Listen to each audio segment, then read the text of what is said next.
আসসালামু আলাইকুম। Doctor consultancy থেকে আমি আসাদুল্লাহ টিভি.BD ইউটিউব চ্যানেল থেকে আসাদুল্লাহ কনসালটেন্ট আছি তোমাদের সাথে এমবিবিএস ফোর্থ ইয়ার। আজকে তোমাদেরকে যে টপিকটা পড়াবো সেটা হচ্ছে যে ফিজিওলজির কি 3 নাম্বার আইটেমটা। হ্যাঁ, ফিজিওলজির 3 নাম্বার আইটেমটা আমরা আগে দেখিয়ে দিয়েছি, যে 1 নাম্বার 2 নাম্বার আইটেমটা আমরা পড়ে দিয়েছি। আমি এখন আজকে হচ্ছে 3 নাম্বার যে আইটেমটা সেটা হচ্ছে যে তোমার সেল মেমব্রেন ট্রান্সপোর্ট। তো আমরা বিএমডিসির যে আইটেম কার্ডটা দেখি, তো এখানে আমরা দেখতে পারতেছি যে 3 নাম্বার যে আইটেমটা আছে ফিজিওলজির ফার্স্ট কার্ডের।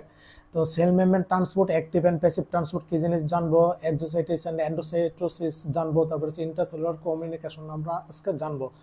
তো ঠিক আছে, এখন যদিও রাত্রে প্রায় 2:33 বাজে, আমি একটু ফ্রি হয়েছি। তো আজকে তাহলে শুরু করে দিই। হ্যাঁ, এই আইটেমে কি কি তোমার প্রশ্ন, বাইবাতে প্রশ্ন ধরবে, কি কি তোমার এই রিটেনে আসবে, এ টু জেড আমি আজকে তোমাদেরকে দেখে দিব। হ্যাঁ, চেহারাটা একটু কোন দিকে দেখা যায়?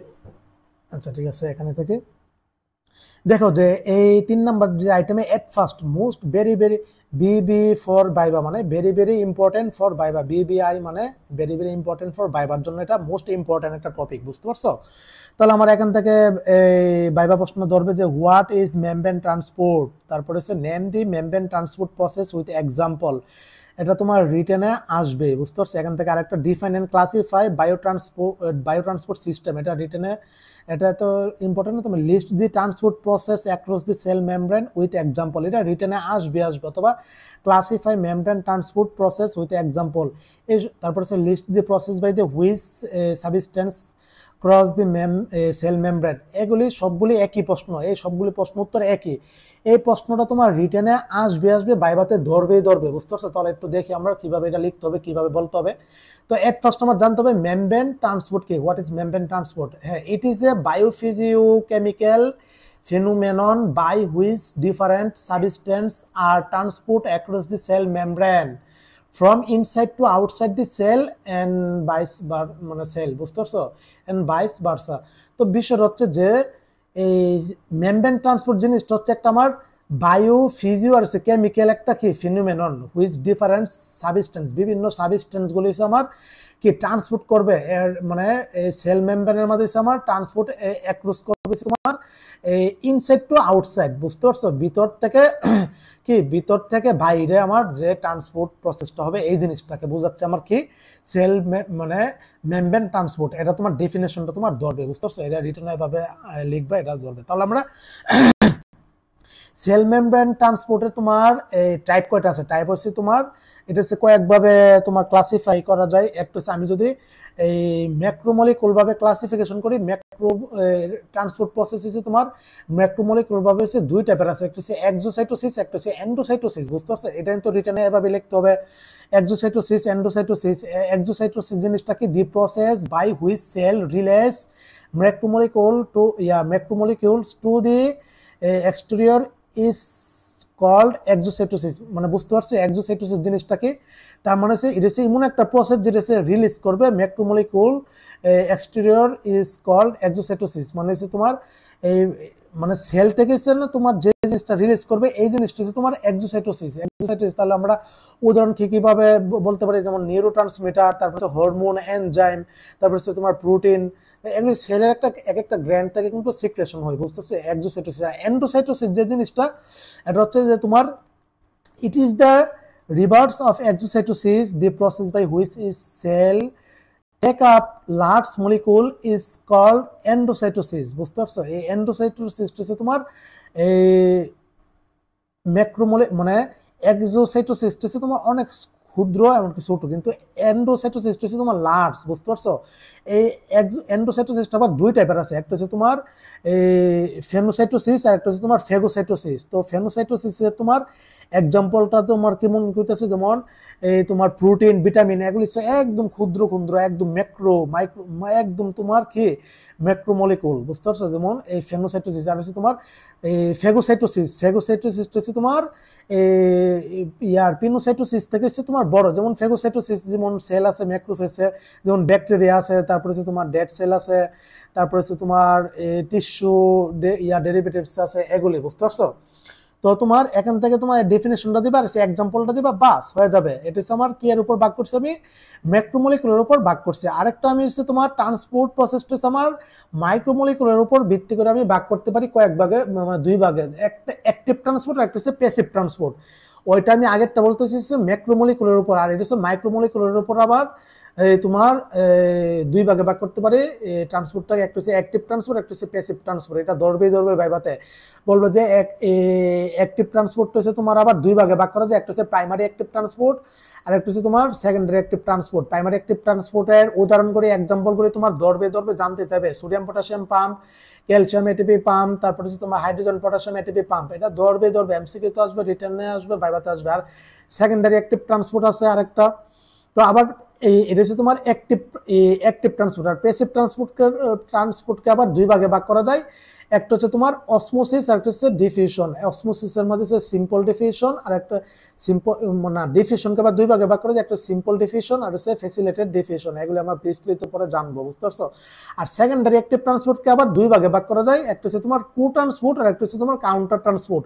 কো ট্রান্সপোর্টের মধ্যে আছে সোডিয়াম গ্লুকোজ কো ট্রান্সপোর্ট, আছে সোডিয়াম অ্যামাইনো অ্যাসিড কো ট্রান্সপোর্ট।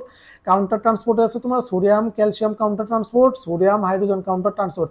এই পুরো চার্টটা তোমার ভাইভাতে রিটেনে আসবে 100%। এটা আমাকেও ভাইভাতে প্রফের ভাইভাতে ধরছিল, এমনকি এটা কার টার্ম প্রফিটা আসবে, বুঝতে পারছো। এই জিনিসটা আরো বিস্তৃত আছে, এটা পরে আমি জানাবো, বুঝতে পারছো।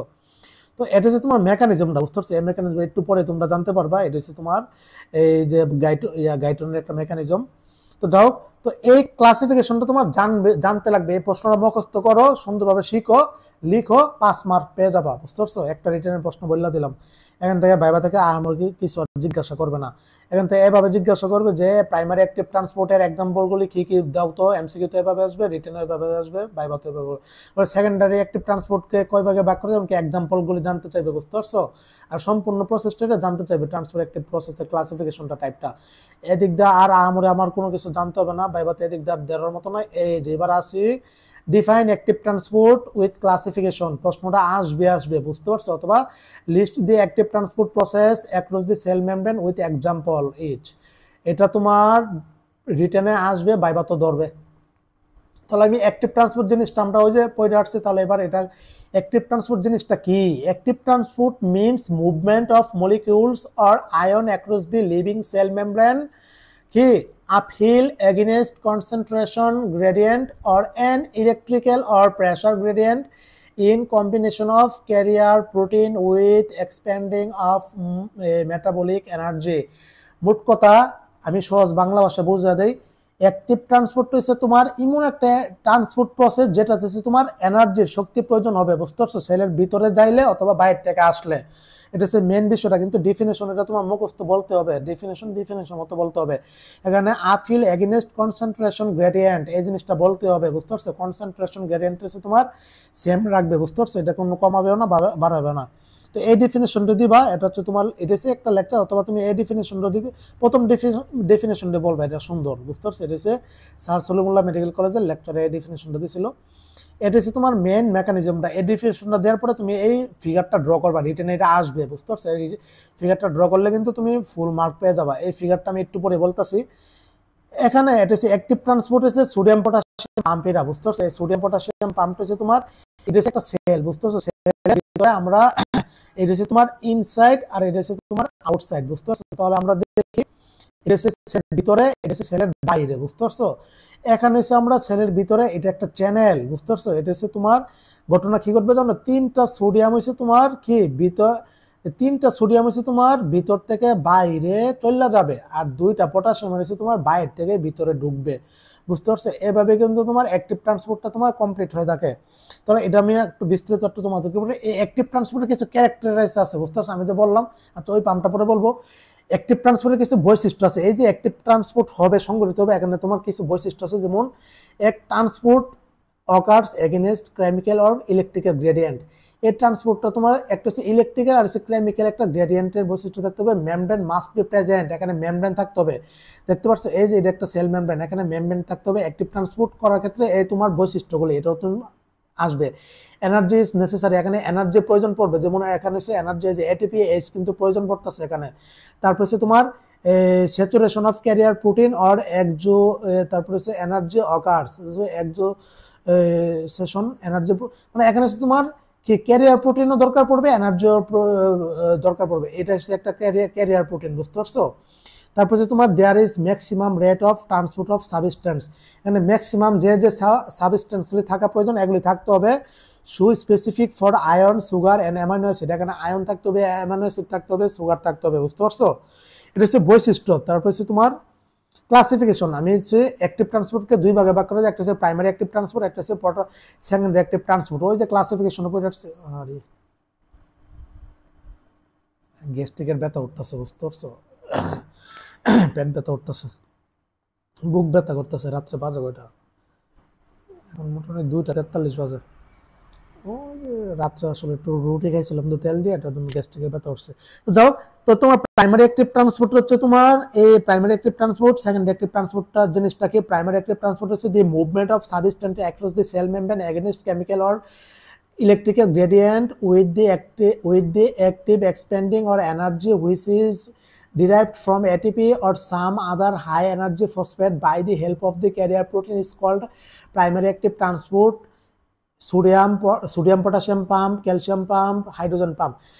প্রাইমারি অ্যাক্টিভ ট্রান্সপোর্ট হচ্ছে এখানে তোমার এনার্জি হচ্ছে তোমার প্রয়োজন পড়বে, এটিপি এনার্জি প্রয়োজন পড়বে, তারপর হেল্প অফ ক্যারিয়ার প্রোটিন দরকার পড়বে, তারপরে আমার ইলেকট্রিক্যাল এন্ড কেমিক্যাল গ্রেডিয়েন্টের প্রয়োজন পড়বে, বুঝতে পারছো? এটাতে আমার এই প্রাইমারি অ্যাক্টিভ ট্রান্সপোর্ট হচ্ছে sodium potassium pump, calcium pump আর হচ্ছে হাইড্রোজেন পাম্পের মধ্যে দরকার পড়বে। আর হচ্ছে সেকেন্ডারি অ্যাক্টিভ ট্রান্সপোর্টের ক্ষেত্রে হচ্ছে তোমার এই জিনিসটা হচ্ছে, এটা হচ্ছে এমন একটা movement substance across the cell, এই সেলের ভিতরে এটা অ্যাক্রস করবে against chemical or electrical gradient with energy which is derived secondary from the concentration or electrical gradient produced by the primary active transport help of the carrier protein is called secondary।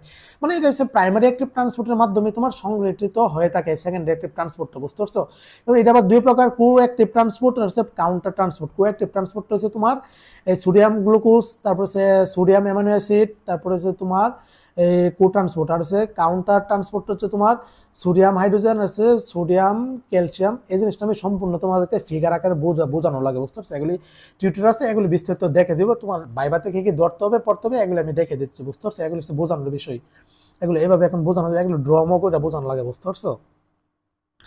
তারপর আমার mention the difference between primary and secondary active transport with example. ভাইভাতে এটা মোটামুটি ধরে এই definition বলবা, এক্সাম্পলগুলি দিবা, তারপরে সে এটা একটাতে তোমার এনার্জি প্রয়োজন পড়তেছে, একটা প্রয়োজন পড়তেছে না, এটা মোটামুটি কয়েকটা বললা দিলেই চলবে। এখন আমার আসছে আরেকটা মেন বিষয়, যেটা তোমার প্রফে আসবে, মানে কার টার্ম প্রফে প্রশ্নটা আসবে। এটা হচ্ছে what do you mean by the sodium potassium pump and write down the importance of sodium potassium pump. আমাদের প্রফেটা আসছিল, কার্ড আসছিল, টার্মেও আসছিল। এখন আবার জানতে হবে সোডিয়াম পটাশিয়াম পাম্প জিনিসটা কি। এটা আসবে, এটা ধরবে ভাইভাতে, বুঝতে পারছো? একটা আমার সোডিয়াম পটাশিয়াম পাম্প জিনিসটা কি? A primary active transport process which pump এই যে 3 sodium from inside two outside, 3টা সোডিয়াম হচ্ছে আমার ভিতর থেকে বাইরে যাবে, তারপরে সে এট দি সেম টাইম একই সময়ে 2টা potassium from outside to the cell, একটা সময়ে সেলের ভিতর থেকে আমার 3টা সোডিয়াম বাইরে আসবে সেলের, তারপরে একই সময়ে 2টা পটাশিয়াম আমার কি বাইরে থেকে ভিতরে প্রবেশ করবে একই সময়ে।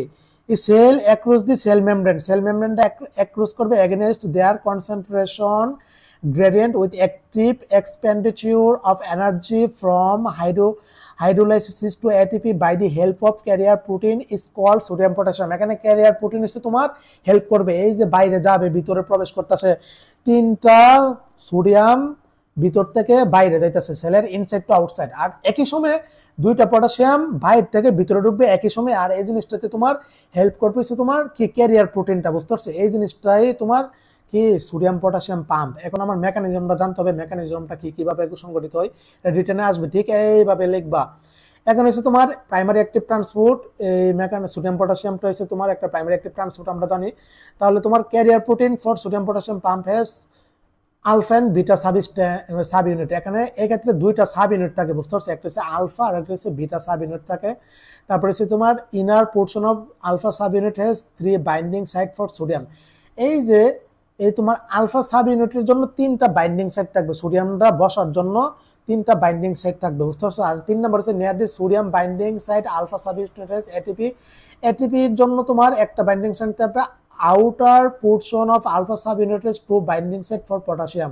পটাশিয়াম দুইটা তোমার ভিতরে প্রবেশ করতেছে না, দুইটার জন্য আবার দুইটা কি আলফা সাব ইউনিট থাকবে, বুঝতে পারছো। তার মানে আমার এই আলফা বিটা সাব ইউনিট থাকতেছে আমার তিনটা হচ্ছে বাইন্ডিং সাইট থাকতেছে সোডিয়ামের জন্য, আর হচ্ছে তোমার পটাশিয়ামের জন্য দুইটা বাইন্ডিং সাইট থাকতেছে, বুঝতে পারছো। তারপর মেকানিজমটা আসি, at first sodium potassium ATP bind of their respective site in alpha sub unit of the carrier protein.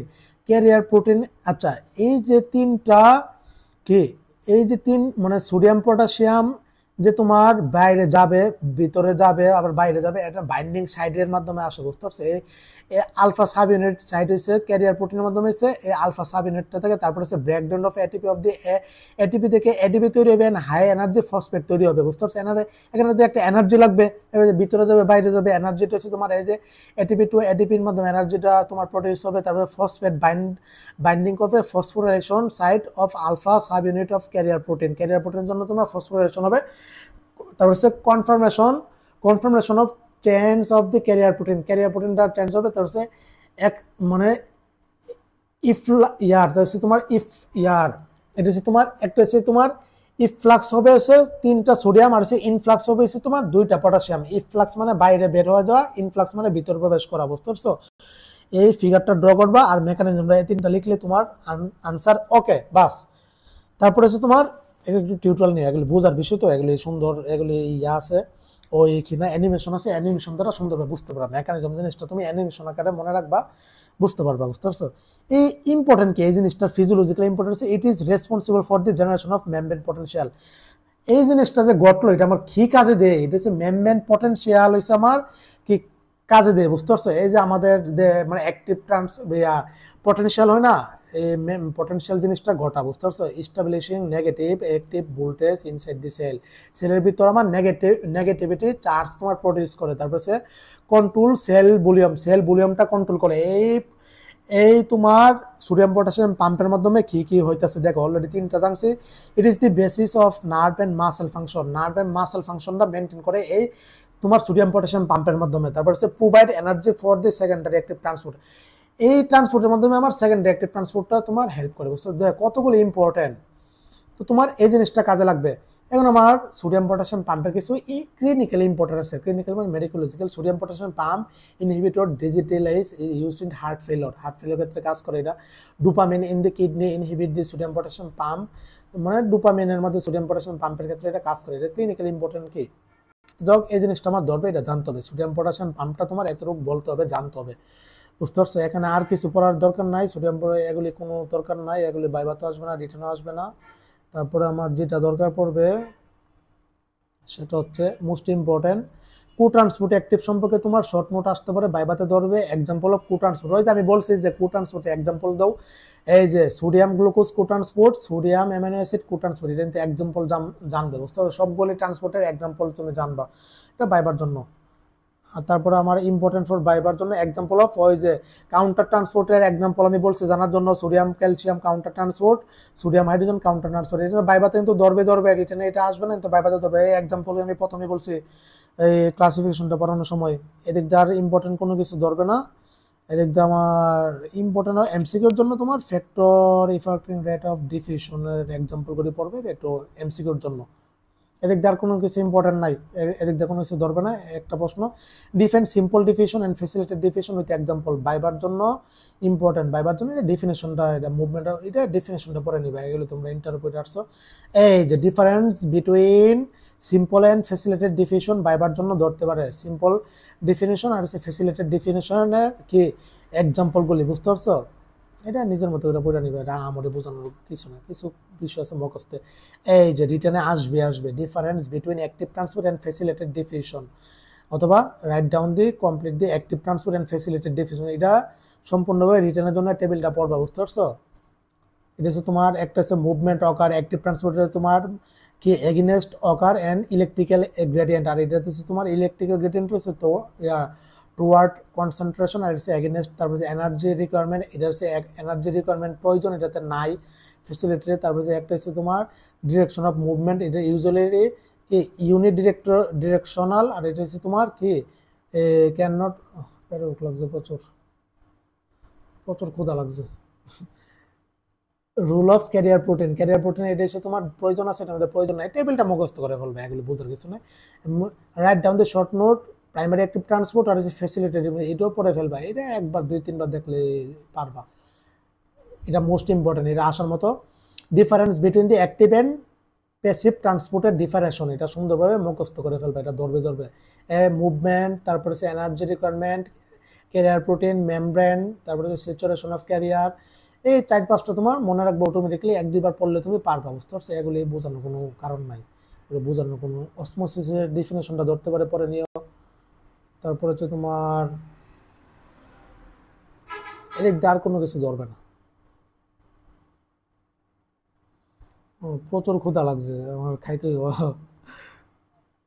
এই ক্লাসটা শেষ করে বাজে কয়টা, 2টা 3টা বাজতেছে, 7 মিনিট কম 3টা। এদিক দিয়ে আর কোনো কিছু ধরবে না। সারফেস টেনশন, এটা বিষয় একটা ধরবে না। ল অফ লেভেল, এগুলি পড়বে না, এগুলি বাইবার না। শেষ এতটুকুই আমার 3 নাম্বার আইটেম, এতটুকুই। এখান থেকে 4 নাম্বার আইটেম শুরু হবে, movement potential and action potential, আইটেমটা এখান থেকে শুরু হবে 4 নাম্বারটা। এই তোমার 3 নাম্বার আইটেমে এগুলি আমি যেগুলি বলছি এগুলি ধরবে, এগুলি রিটেনে আসবে। অলরেডি এখানে 3টা প্রশ্ন রিটেনে আসবে, বুঝতে পারছো? এই 20 মিনিট আমি বুঝিয়ে দিলাম, ধরিয়ে দিলাম কিভাবে পড়তে হবে, এগুলি তোমার আসবে, এভাবে গাইড থেকে সুন্দরভাবে পড়ে নিবা, বুঝতে পারছো? দেখে দিলাম। আর কিছু মেকানিজম গুলি ইউটিউবে তোমার অ্যানিমেশন দেখে নিবে, অ্যানিমেশন দেখে দিলে তুমি মোটামুটি কি পারবা, বুঝতে পারছো? অ্যানিমেশন দেখলে এগুলি মেকানিজম বুঝতে পারতো, আসলে বুঝবো না, বুঝতে পারছো? প্রচুর পেটে ভোগ লাগছে, আমি এখন খাওয়া দাওয়া করবো, ক্লাস শেষ করছি, আমি হোটেলে আছি, বুঝতে পারছো? ফরিদপুর শহরে আসছি আমি, ওই ডেন্টালে কালকে ভর্তি করাইতে যাবো স্টুডেন্টদের, এটার জন্য আসছে কি। তো যাই হোক, সবাই ভালো থাকো, সুস্থ থাকো, সবার জন্য অনেক অনেক শুভকামনা রইলো। আমি ক্লান্ত হয়ে গেছি তোমাদের ক্লাস করতে হতে, এসে গ্যাস্ট্রিকের ব্যথা উঠছিল মাঝখানে, আবার এসে এখন পেটে বুক লাগছে। তো এই ছিল, সবাই ভালো থাকো, সুস্থ থাকো, সবার জন্য অনেক অনেক শুভকামনা রইলো। মোটামুটি যতটুকু এবার দেখে দিছি, এগুলি পড়লে এনাফ হয়ে যাবে, ভাইভাতে পাস হয়ে যাবে ইনশাল্লাহ। এই ডিফিনেশনগুলি ধরবে ডিফিনেশনগুলি, আর ওই টেবিলটা এটা ধরবে, এটা সবখানে ধরবে। একবার তুমি আইটেমের জন্য পড়ো, কাট কমপ্লিট হয়ে যাবে, টার্ম কমপ্লিট হয়ে যাবে, প্রফে হয়ে যাবে। একটার জন্য পড়বা, সবকিছু হয়ে যাইতেছে, বুঝতে পারছো? আর এগুলি মেকানিজমগুলি আরো ভালোভাবে বোঝানোর জন্য তুমি এগুলি ওই ইউটিউবের আরো ভিডিও আছে, ওগুলি দেখো, আর অ্যানিমেশন দেখো, বাস হয়ে যাবে। আর তোমাদের স্যাররা আছে, ভালোভাবে বুঝাইবে, আমি দেখে দিলাম কি কি পড়তে হবে, কি কি জানতে হবে। সবাই ভালো থাকো, সুস্থ থাকো, পেট রোগ লাগছে, খাওয়া দাওয়া করবো। আসসালামু আলাইকুম।